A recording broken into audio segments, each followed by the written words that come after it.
So I'm going to talk about technology and dystopia, how software could save the world. Hopefully that'll be sort of fun. Do people know what a dystopia is? You'll understand why it's kind of funny that that's going to be fun. So, right, someone said North Korea also, which is, so there's fictional dystopia and then there's also real, actual dystopia. I'm generally meaning it to be like where everything is wrong, the system doesn't value people, and they don't really have any recourse. So, in short, something that should be avoided. So, they can be the result of pollution or overcrowding or depletion of resources, and then those problems end up leading to some combination of political repression, extreme censorship, or suppression of history. A totalitarian regime may control via physical force, propaganda, or by pressuring citizens to relinquish personal control for the betterment of the group or for a spiritual goal. So that's, how does this work? Okay, I'm on someone else's machine.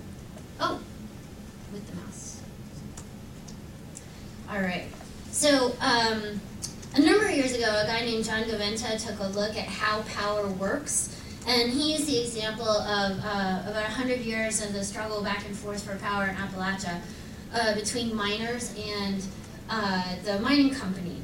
And so he identified 3 stages in the struggle for power. The first is primary power, which is physical, which is going to have the least to do with our technology part.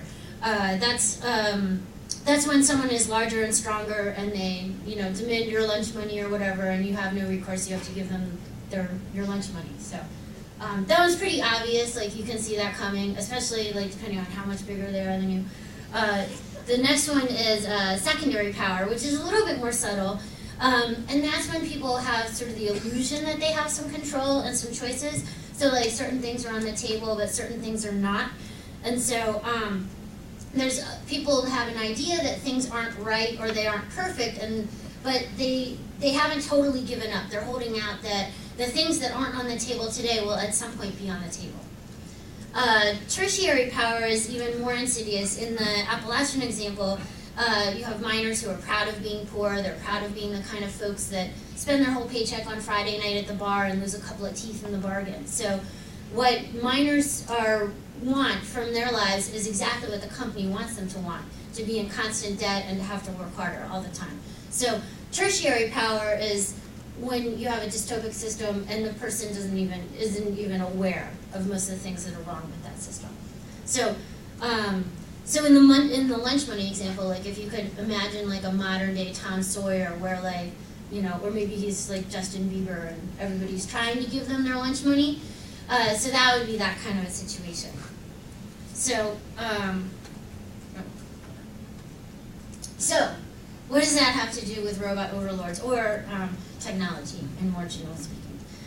So technology, as it turns out, is a fantastic tool for asserting secondary power.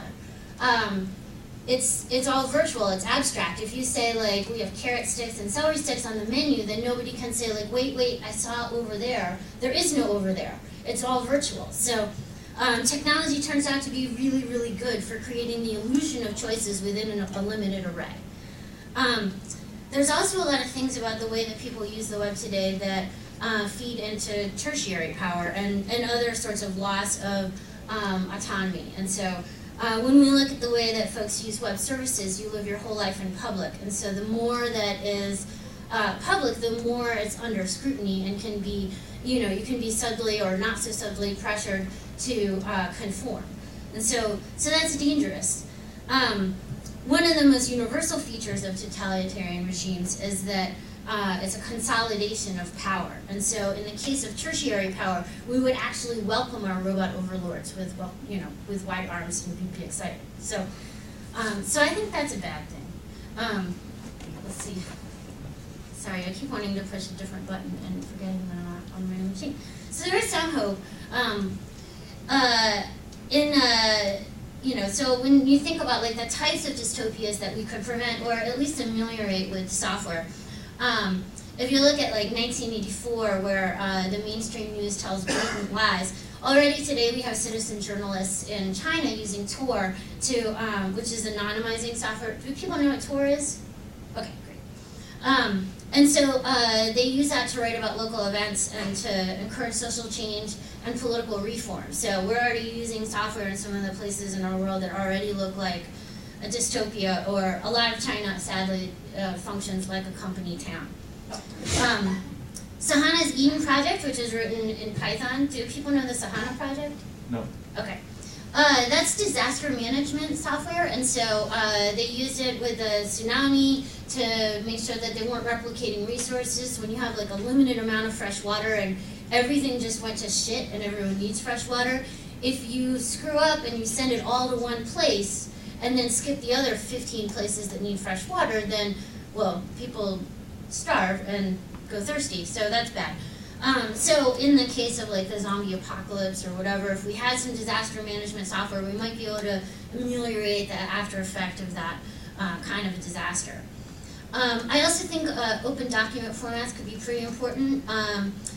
If you read Fahrenheit 451, where they burn all the books and nobody reads anymore, it could help us get books back, you know, which it would suck if they turned out to be in just a proprietary document format that nobody had the right machines for anymore. So, especially if the book you were trying to get was, you know, how to kill zombies. So, that could be really bad. You're like, ah. And if you take a look at The Matrix or any of the other like kind of singularity scenarios where all of the computers merge into one and take over the world, it sure would be good to have source code for that. So, so it's going to be a bitch to do that one with the binary. So that's also important. So, so that might sound kind of hyperbolic. Maybe you don't think that kind of thing could ever happen or ever happen here. Certainly the zombies seem like perhaps not so around the corner. But in my mind, I think the more important question of not like how afraid should we be, but what could we possibly do about it? That's the what could we do is more important.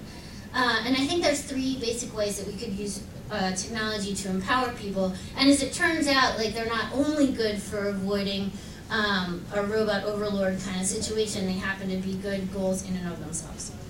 The first is to increase technological literacy.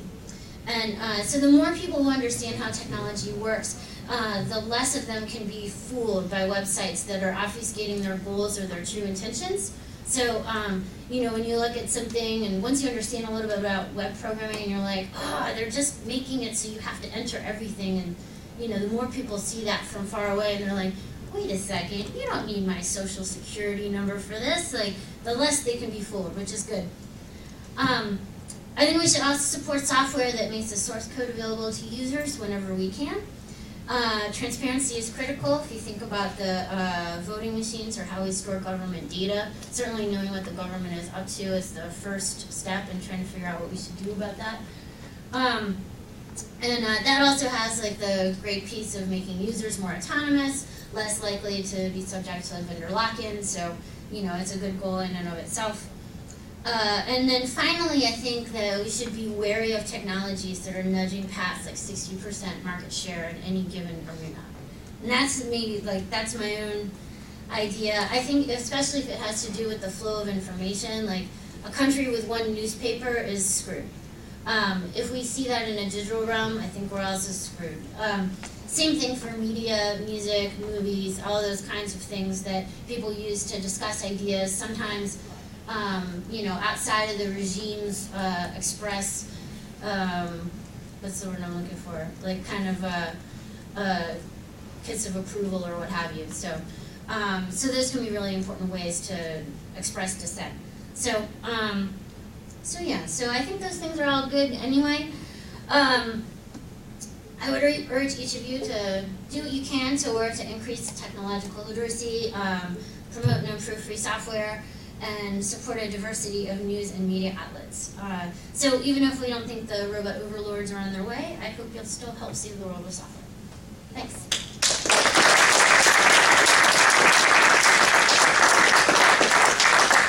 Any questions for Deb? There were no commas out of place on the police report. Yes. All right. Okay. Thanks. Okay.